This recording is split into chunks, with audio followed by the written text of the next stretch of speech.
Hello, ഇന്ന് നമുക്ക് ഡിന്നറിന് ഒരു സ്പെഷ്യൽ റെസിപ്പി എടുക്കാം. ചപ്പാത്തിനാണ് ഒരു സ്പെഷ്യൽ ചപ്പാത്തി.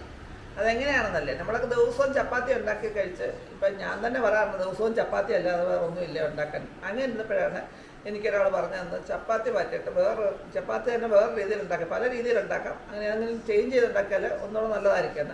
അപ്പം അങ്ങനെ എനിക്ക് ഒന്നുകൂടെ റെസിപ്പീസ് അവർ പറഞ്ഞു തന്നു. അതിൽ ഒരെണ്ണം ഞാൻ നേരത്തെ തന്നെ പോസ്റ്റ് ചെയ്തിട്ടുണ്ട്. അടുത്തത് ഞാൻ ഇന്ന് ഉണ്ടാക്കാൻ പോവുകയാണ്. അപ്പോൾ അത് എന്താണെന്നല്ലേ, അതിനായിട്ട് ഞാൻ എടുത്തേക്കുന്ന സാധനം എന്തൊക്കെയാണെന്ന് നോക്കാം. ചപ്പാത്തി ഉണ്ടാക്കാൻ വേണ്ടിയിട്ട് അതിനായിട്ട് ഞാൻ എടുത്തേക്കുന്ന ഒരു 4 ചെറിയ തക്കാളിക്ക, ഒരുപാട് വലുതല്ല, 4 ചെറുതെടുത്തിട്ടുണ്ട്. ഇനി നമുക്കതിനെ ഇച്ചിരി വെള്ളത്തിനകത്തിട്ട് ഒന്ന് വേവിച്ചെടുക്കണം. ഞാൻ ഇച്ചിരി വെള്ളം വെച്ചിട്ടുണ്ട്, അതിനകത്തിട്ടൊന്ന് വേവിച്ചെടുക്കണം. ഇത് പറാത്ത അല്ലേന്നെല്ലാം ചോദിക്കായിരിക്കും. പറാത്ത എന്നെല്ലാം പറയാം, പക്ഷെ വെറും പറാത്ത ഉണ്ടാക്കുന്ന രീതിയിൽ ഇച്ചിരി വ്യത്യാസമുണ്ട്. ചപ്പാത്തി എന്നോ പറാത്തന്നോ ഏത് പേരിലും വിളിക്കാം, പക്ഷേ എളുപ്പം ഉണ്ടാക്കാനൊക്കെ ഒരു സാധനമാണ്. വേറെ കറികളൊന്നും ഇതിലൂടെ വേണ്ടെന്നാണ് പറഞ്ഞത്. നമുക്ക് എങ്ങനെ ഉണ്ടാക്കുന്ന നോക്കാം. നമുക്ക് ആദ്യം ഈ തക്കാളിയെ ഒന്ന് വേവിച്ചുകൊണ്ട് വരാം. രണ്ടും നമ്മളങ്ങനെ പുഴുങ്ങി വെച്ച തക്കാളി, വേവിച്ച് വെച്ച തക്കാളി തൊലിയൊക്കെ കളഞ്ഞ് റെഡിയാക്കി വെച്ചിട്ടുണ്ട്. ഇനി നമുക്കിതിനെ നല്ലപോലെ നരച്ചെടുക്കണം. മിക്സിയുടെ ജാറിനകത്തൊക്കെ നല്ലപോലെ നരച്ചെടുക്കണം. അതായത് ആ തക്കാളി നല്ലപോലെ അരച്ച് വെച്ചിട്ടുണ്ട്. ഇനി നമുക്ക് ഈ ഗോതമ്പ് പൊടി 2-2.5 കപ്പ് ഗോതമ്പ് പൊടി ഇട്ടിട്ടുണ്ട്. ഇതിനെ നമുക്കൊന്ന് കുഴച്ച് വെക്കണം. ചപ്പാത്തിയുടെ പകരത്തിന് കുഴച്ചെടുക്കണം. അതിന് നമുക്ക് അതിനാവശ്യത്തിനുള്ള ഉപ്പിടാം. ആദ്യം ചപ്പാത്തിക്ക് മാത്രമുള്ള ഉപ്പ് കൂടി പോകേണ്ട, കുറച്ച് മതി. ഇനി നമുക്ക് വേണ്ട ഒരു ഇച്ചിരി നെയ്യാണ് അതിനകത്തേക്ക് വേണ്ടുന്നത്.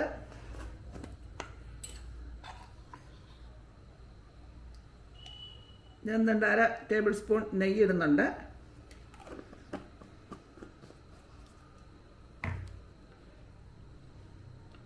ഇനി നമുക്ക് ഈ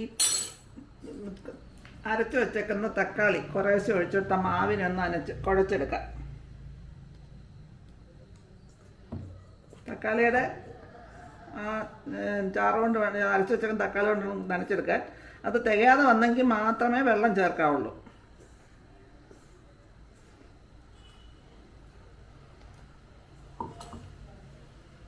ഇപ്പോൾ നമ്മൾ ആ മാവ് കുഴച്ച് ചപ്പാത്തി പരുവത്തിന് നല്ല പരുവത്തിന് കുഴച്ച് വെച്ചിട്ടുണ്ട്.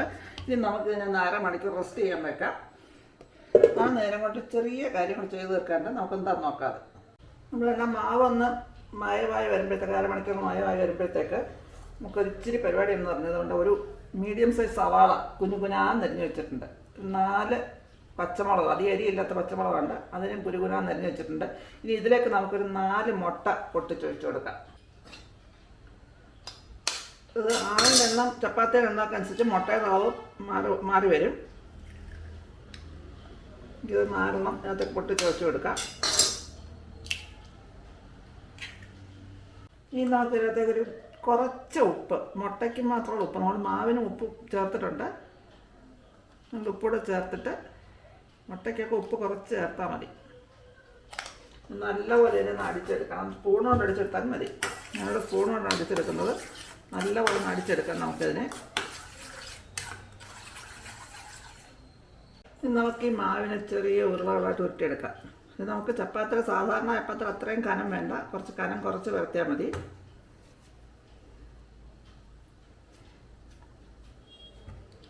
ചെറിയ ഉരുളായിട്ട് നമുക്ക് ഉരുട്ടിയെടുക്കാം. ഇത് ചെറിയ ഉരുളായിട്ട് ഉരുട്ടി വെച്ചിട്ടുണ്ടെങ്കിൽ നമുക്കിതിനെ ഒന്ന് കനം കുറച്ച് പരത്തിയെടുക്കാം. ഞാൻ പരത്തി എടുത്തിട്ടുണ്ടെങ്കിൽ കുറച്ച് നെയ്യ് ഇതിനകത്തേക്ക് വരട്ടി കൊടുക്കാം. ഈ 2 സൈഡിലും കുറച്ച് നെയ്യ്.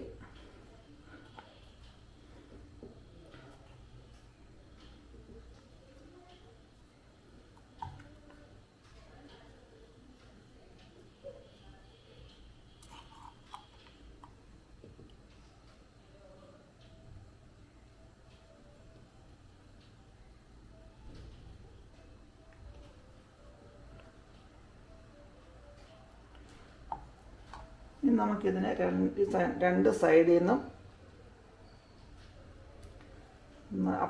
ഇങ്ങനെ 4 സൈഡിൽ നിന്നും മടക്കി, ഇനി ഇതിനെ ചെറുതായിട്ട് മടക്കി എടുക്കാം. ഇത്രയും ചെറുതാക്കിയിട്ടുണ്ട്. ഇനി ഞാൻ കുറച്ച് മാവ് പരത്തിയിട്ട് ഇതിനെ ഒന്നുകൂടെ ഒന്ന് പരത്തി എടുക്കാം.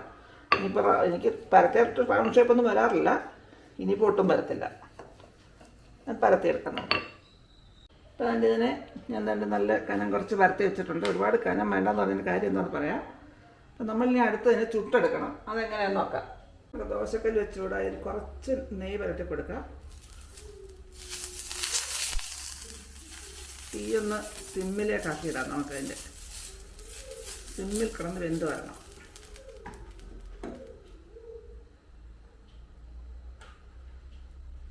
നമ്മൾ എടുത്ത് വെച്ചിരുന്ന മുട്ടയില്ലേ, അതിനകത്തൊക്കെ ചപ്പാത്തി 2 വശം ഒന്ന് മുക്കിയെടുക്കണം.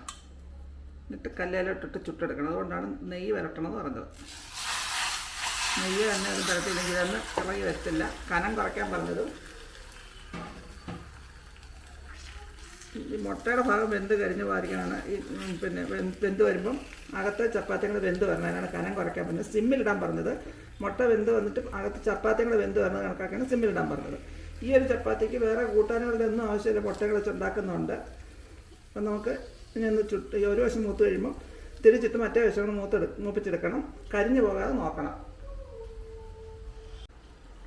ഇപ്പം നമ്മുടെ ആ ചപ്പാത്തിയുടെ 2 വശം മൂത്ത് വന്നിട്ടുണ്ട്. നല്ല മയമൊക്കെ ഉണ്ട്. കണ്ടില്ലേ? നമുക്കിനി ഇതുപോലെ ബാക്കിയെല്ലാം ചുട്ടെടുക്കാം. നമ്മളുടെ പുതിയ ഐറ്റം റെഡി ആയിട്ടുണ്ടെങ്കിൽ ഒന്ന് കഴിച്ചിട്ട് പറയണം.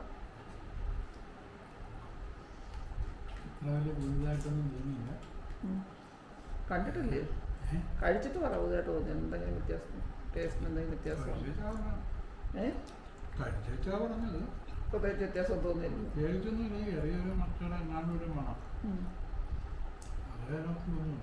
പ്രത്യേകിച്ച് വലിയ ടേസ്റ്റിന് വലിയ വ്യത്യാസം തോന്നുന്നില്ലേ? ചപ്പാത്തിക്ക് മുട്ടയുടെ മണമുള്ള ചപ്പാത്തി എന്നുള്ളത് അന്നത്തെ ദിവസവും ചപ്പാത്തി എന്നുണ്ട്. ഇപ്പോൾ ഒരാൾ എനിക്ക് പറഞ്ഞു തന്നായി. ഇനി ഒന്ന് ട്രൈ ചെയ്ത് നോക്കാം.